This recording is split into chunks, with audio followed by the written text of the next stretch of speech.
Hey everyone, welcome back. We're getting pretty close to the end of the semester now, so I hope you're all up to date with your work. The emails seem to be pretty good so far. No one seems to be having a lot of significant problems, yet or still, and that's great. This week we're going to be taking a look at Chapter 10, which is on leadership, for a whole bunch of reasons. This is one of my more favorite topics in the textbook.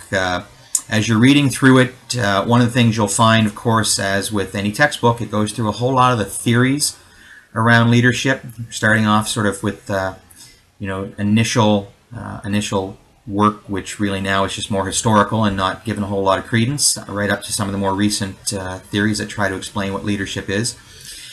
One of the things to keep in mind, I guess, as you read these, it's not really important for you to be able to look at one of these theories and say, yeah, that's the one that really explains it. I think really more importantly is if you look at all of them, and to this extent the summary on page 286 is a good reference.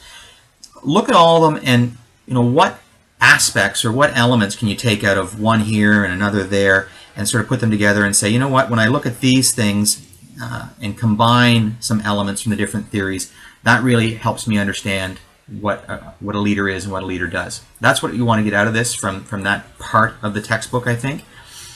One of the other things, as you go through the chapter, there's a section on the nature versus nurture debate. Are leaders born or are they made? That's also the topic of our discussion for the chapter. So, give that a little bit of thought. And again, there's no right answer, I don't think. I just want you to think about some examples of leaders that you've experienced in the past and bring those into the discussion question as you're contributing.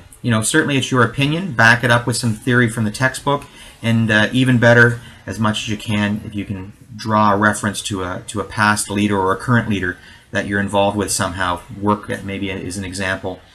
Do that. It adds a lot of value, and I think it makes it more interesting for all of us.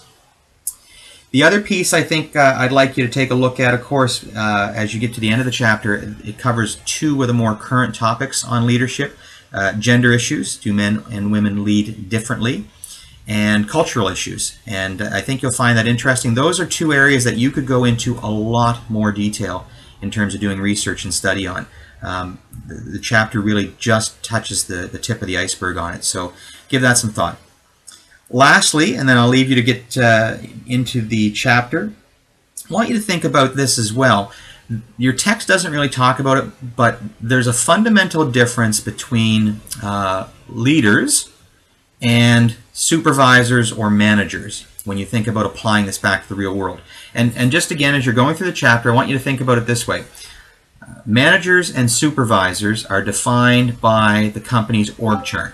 Right, so I can look at an org chart and say this person's the manager, and they've got in a retail store, for example, if they're the store manager, they've got 12 sales associates that work under them, an assistant manager, and so on. So it's org chart driven. It's a position assigned by the company.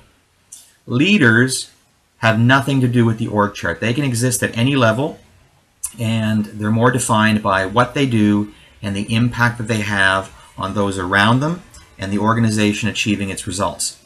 So again, as you're reading the chapter and going through your notes, think about that difference and think about again, work or jobs, that you either are in now or have had, and some of the individuals there, who would you identify at that job as a leader?